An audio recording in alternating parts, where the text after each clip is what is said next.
Hello বন্ধুরা, আশা করি সকলে ভালো আছো।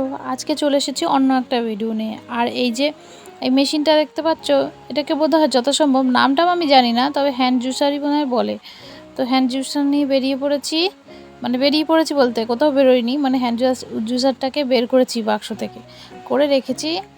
আর তার মধ্যে ছোট ছোট করে মৌসুমি লেবু কেটে নিয়েছি। তোমরা দেখতেই পেলে কিভাবে খোসাটা ভালোভাবে ছাড়িয়ে নিয়েছিলাম। তারপরে যতগুলো লেবু আর কি ধরে ওর উপরটায়, তো সেই লেবুগুলো দিয়ে দিলাম। দিয়ে ওই যে উপরে একটা ঢাকনা আছে, দেখো আমি বাহাত দিয়ে চেপে ধরেছি, ওই ঢাকনাটা দিয়ে একটু চেপে ধরতে হবে ভালোভাবে। আর আমারটা নড়ছে, তার কারণ হচ্ছে অনেকগুলো দিয়ে দিয়েছি আমি, তাই জন্য নড়ছে। তো দেওয়ার পর আস্তে আস্তে এই যে হ্যান্ডেলটা, এই দেখো দাঁড়াও তোমাদেরকে দেখাচ্ছি, এই যে হ্যান্ডেলটা এরকমভাবে আস্তে আস্তে ঘোরাতে হবে। ঘোরালেই এই যে জুস অটোমেটিক বেরিয়ে যাবে। ভীষণ একটা কাজের জিনিস জানো তো। আর কোনো কারেন্টের ঝামেলা নেই, কিচ্ছু নেই। তো তুমি জাস্ট বের করো আর এই যে এইভাবে হাত দিয়ে ঘুরে ঘুরে জুস বার করো।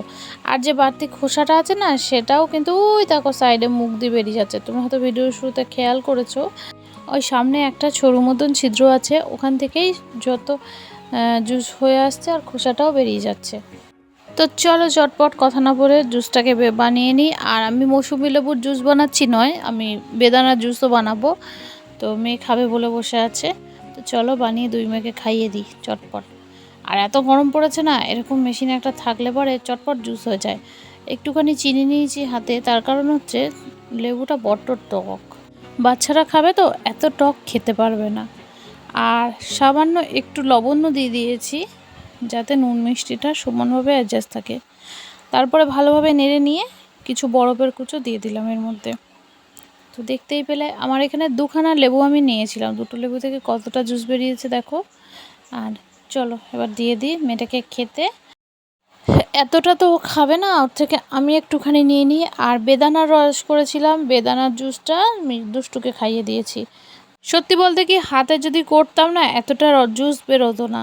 আর এই মেশিনটা হয়ে চটপট আমার কাজের একটা জিনিস হয়েছে জানো তো। হাজার ব্যস্ততার মাঝখানে হয়তো দুটো লেবু তাড়াতাড়ি করে ছুরি দিয়ে কেটে নিয়ে চটপট দিয়ে দিলাম, দিয়ে জুস বানিয়ে ফেললাম, ব্যাস। আর গরমের মধ্যে এরকম এক গ্লাস করে জুস যদি খাই দেওয়া হয় না বাচ্চাদের, বেশ ভালো, ওদেরও শরীর ঠান্ডা থাকে আর কোনো রকম সমস্যাই হয় না। কেননা বারবার বলে বলেও জল খাওয়ানো যাচ্ছে না, কতবার নিয়ে নিয়ে খাওয়াবো কাজের মধ্যে। চলো ভিডিওটা তাহলে আজকের মতো এই অবধি।